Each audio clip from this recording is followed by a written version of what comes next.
Okay, here we go. You'll have to excuse the lighting, I can't quite get it right. This live event has not yet started. That's quite difficult for me to get my head around. Good evening. Hello. The struggle against COVID is the single biggest crisis the world has faced in my life.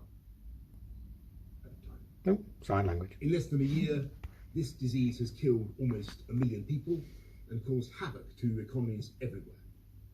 Here in the UK, we mourn every person we've lost and we grieve.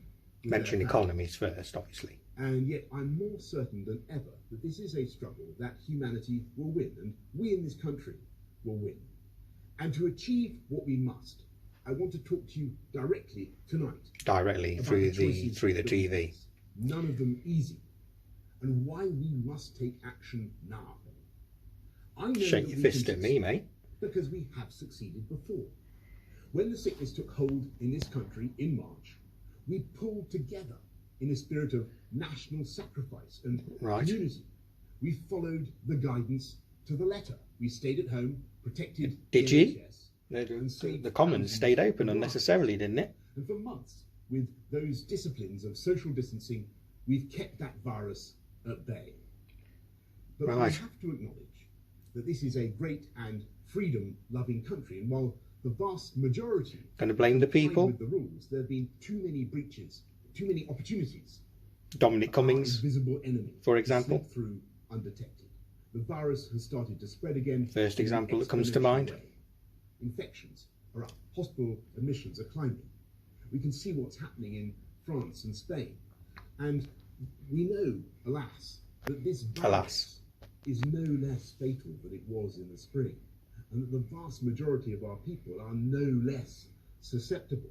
And the iron laws of geometrical progression are fighting from the grasp that we risk many more deaths. The iron laws of geometrical progression. Oh, what? Before their time.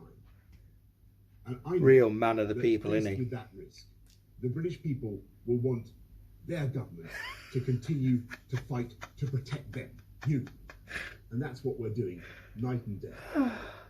And yet the single greatest weapon we bring to this fight is the common sense of the people themselves. The joint resolve of this country to work together to if anything goes wrong.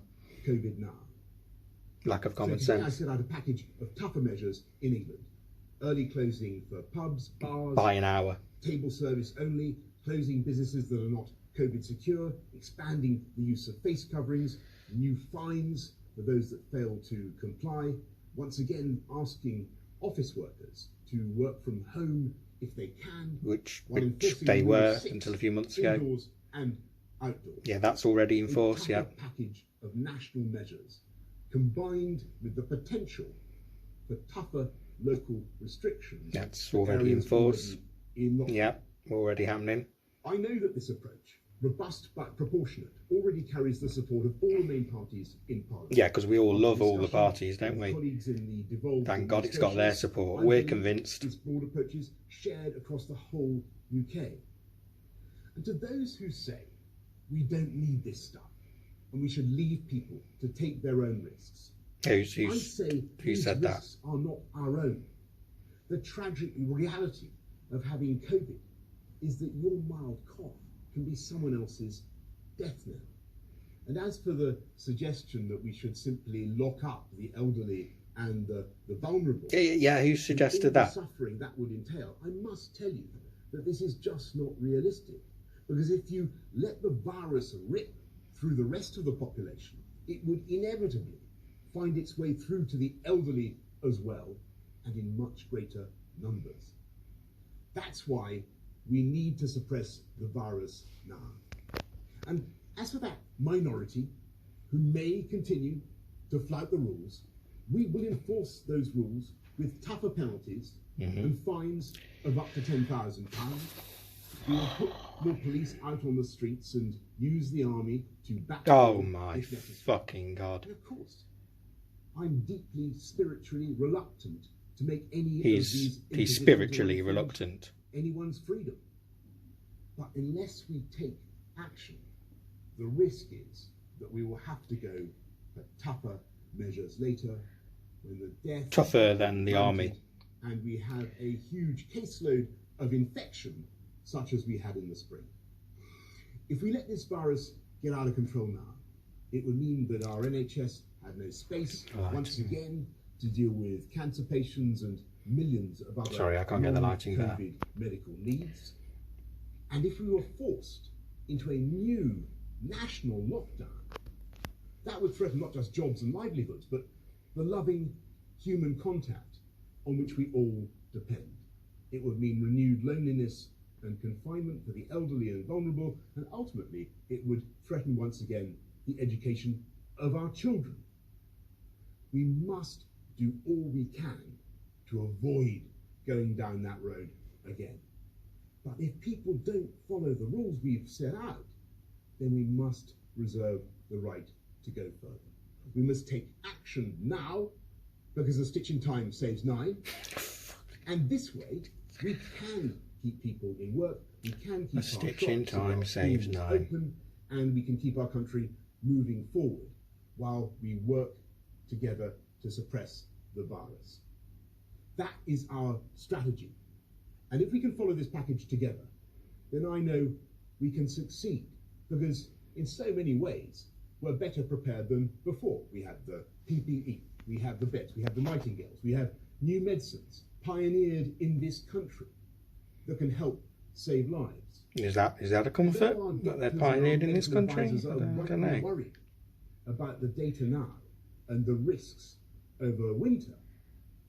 They are unanimous that things will be far better by the spring, when we have Are they not unanimous? only the hope of a vaccine, but one day soon, and I must stress that we're not there yet, of mass testing so efficient that people will be able to be tested in minutes. No, you said so that. they can do more You said that of from the things beginning. So they love. That's the hope. That's the dream. that's the dream. That's the dream. That's the dream. Brilliant. But until we do, we must It's a rely dream. on our willingness to look out for each other, to protect each other. Never in our history has our collective destiny and our collective health depended so completely on our individual behaviour. If we follow these simple rules together, we will get through this winter together. There are unquestionably difficult months to come, and the fight against COVID is by no means over. And I have no doubt, however, that there are great days ahead. But now is the time for us all to summon the discipline and the resolve and the spirit of togetherness that will carry us through. So they put us in lockdown. Let's not debate whether that was the right thing to do or not. There's some divided opinion on that, but it happened.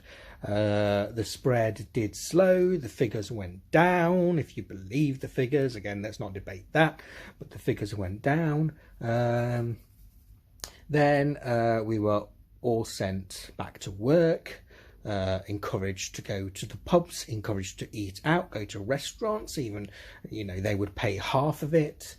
That eat out scheme, opened the schools, and in case you were worried that this was going to cause a problem as all getting out there again, they enforced wearing face coverings, despite the fact that in the own legislation it admitted there was no evidence they actually worked. But that was the extra protection. And so that all happened, and you'll never guess what happened.